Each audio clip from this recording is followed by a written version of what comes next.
ಹೇ ಶಾರದೆ ದಯ ಪಾಲಿಸು, ಈ ಬಾಳನು ಬೆಳಕಾಗಿಸು.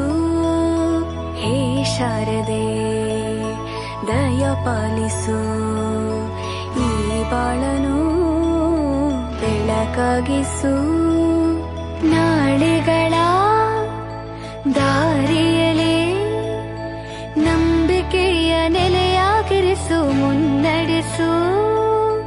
ಕೈ ಹಿಡಿದು ನಾವಾಡೋ ಪದ ಪದದಲ್ಲೂ ಸಂಚರಿಸು.